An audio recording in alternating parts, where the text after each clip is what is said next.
Mangalayatan university का अपना radio station radio Narad 90.4 FM, जन जन की मंगलवाणी।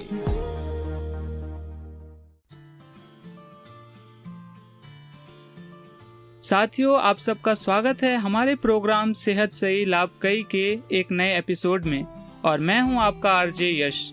आज का हमारा एपिसोड काफी खास है। क्योंकि आज हम बात करेंगे पोषण की और उसका संबंध हमारे पर्यावरण से कैसे है।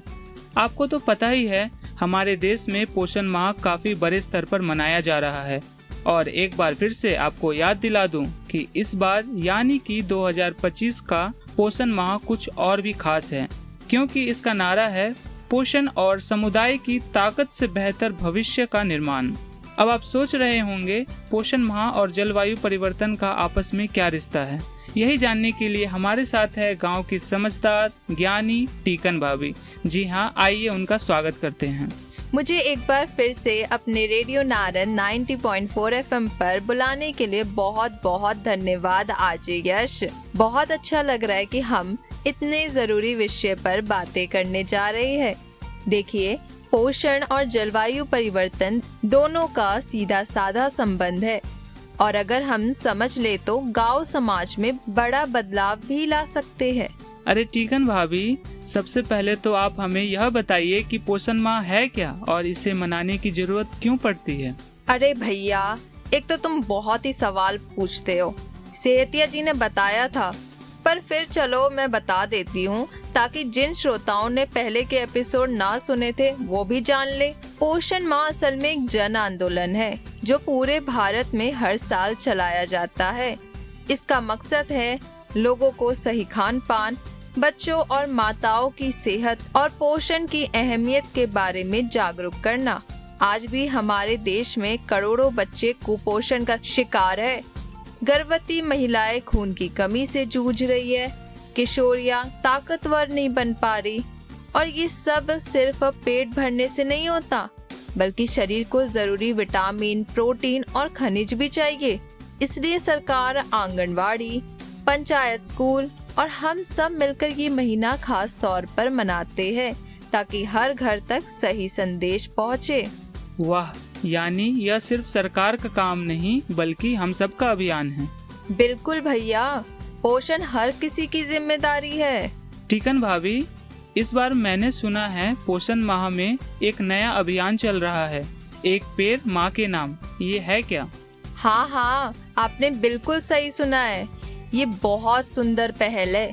सोचिए, हर कोई अपनी माँ को सम्मान देता है, लेकिन अब हम एक कदम और बढ़े।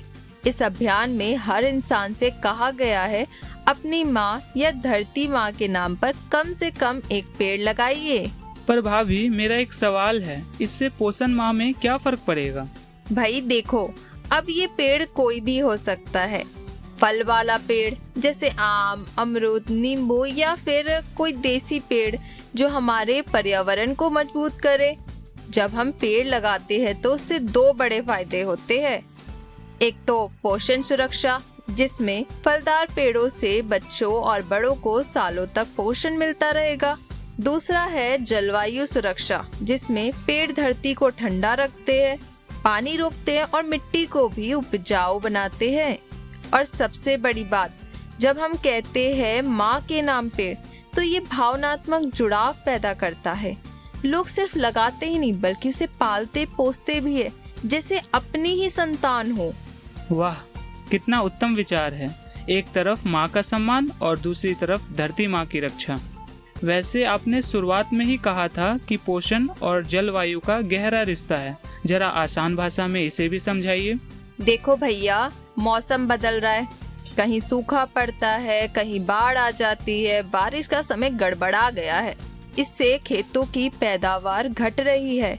जब फसल कम होगी तो दाल सब्जी महंगी होगी, गरीब परिवार खरीद नहीं पाएंगे, बच्चे हरी सब्जियों, दाल, दूध से वंचित हो जाएंगे, यानी सीधे सीधे कुपोषण बढ़ेगा।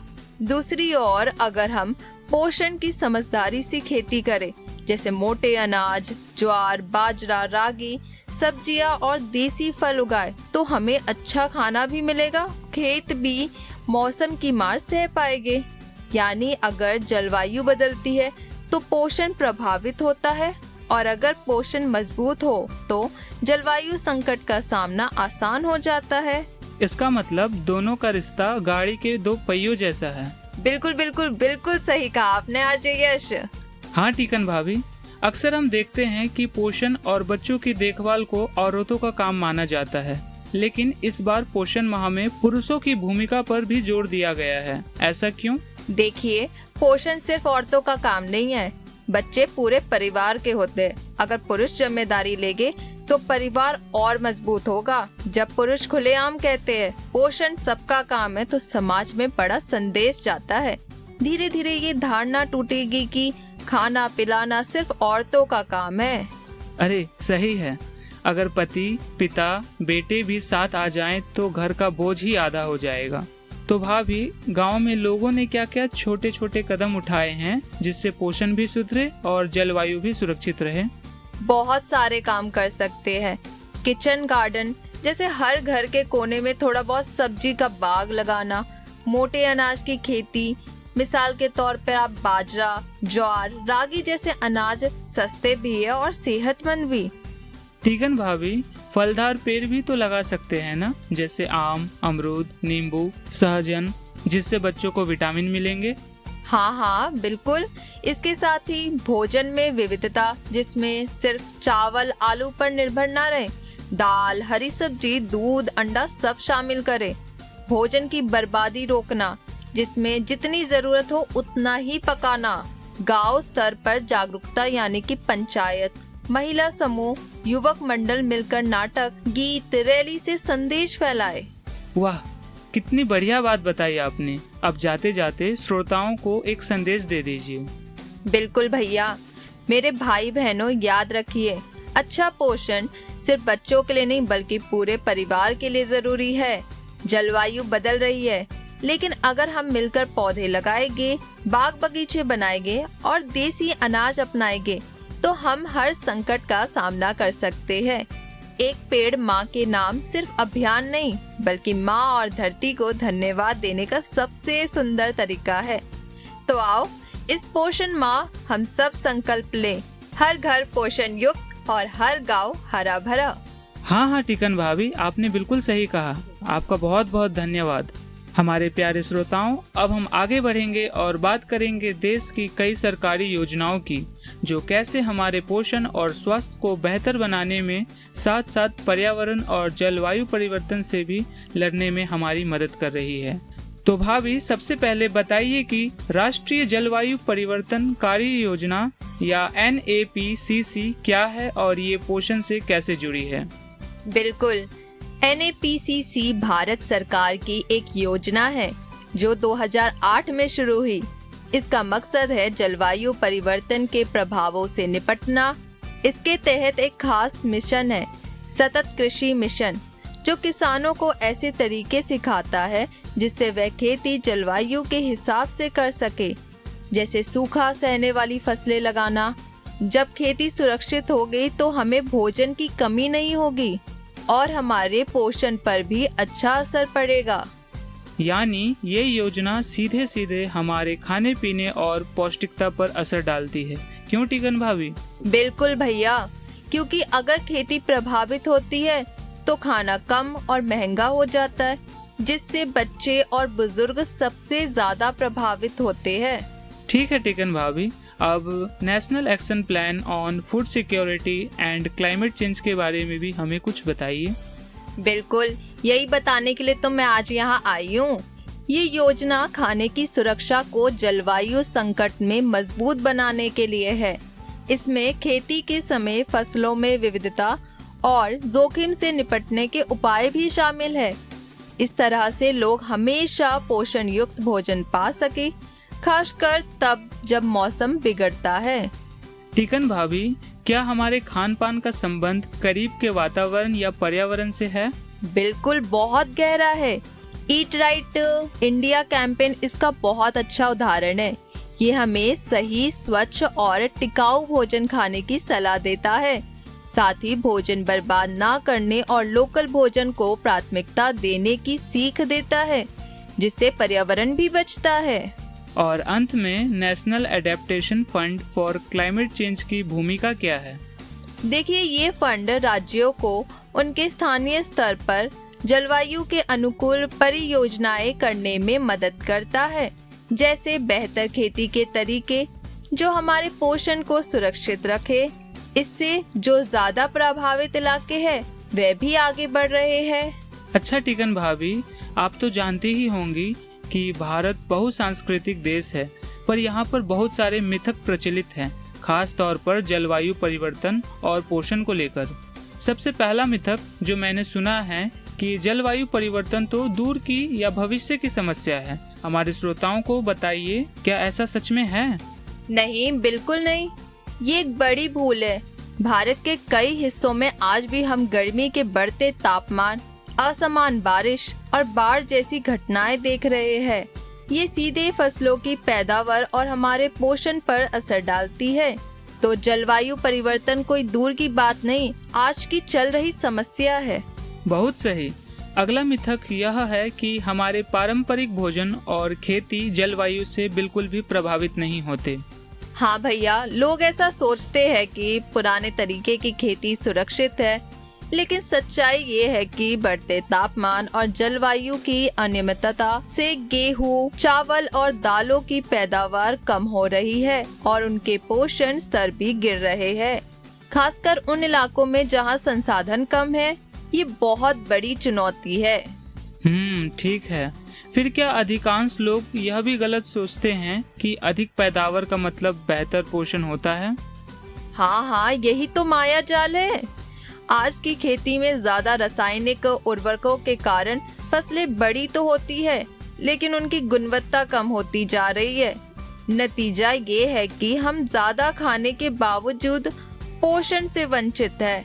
फिर कुछ लोगों की यह धारणा है कि मांसाहारी भोजन ही पौष्टिक होता है।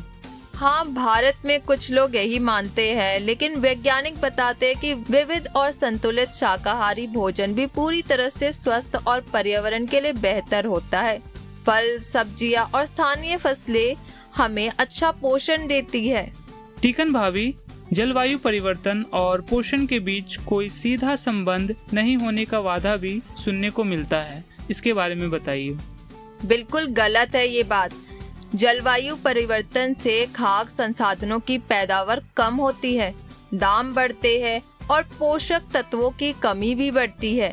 ये सब मिलकर खाद्य सुरक्षा और पोषण संकट की जड़ बन गए हैं।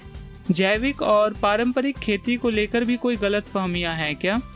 हाँ, बहुत लोग सोचते हैं कि जैविक खेती से उपज कम होती है, इसलिए वह टिकाऊ नहीं। लेकिन ये तरीका मिट्टी बचाता है, पर्यावरण को संरक्षित करता है और पौष्टिकता बढ़ाने में भी मददगार है। टिकाऊ खेती ही हमारी खाद्य सुरक्षा और पोषण सुधार की कुंजी है।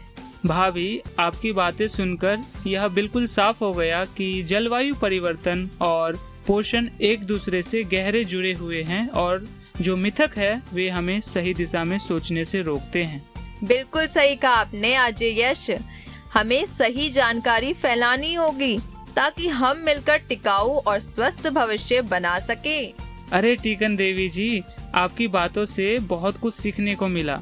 हमें समझ आ गया कि कैसे हमारे पोषण और जलवायु परिवर्तन की लड़ाई एक दूसरे से जुड़ी है और सरकार इसके लिए कितनी मेहनत कर रही है। आपका बहुत बहुत धन्यवाद टीकन भाभी जी।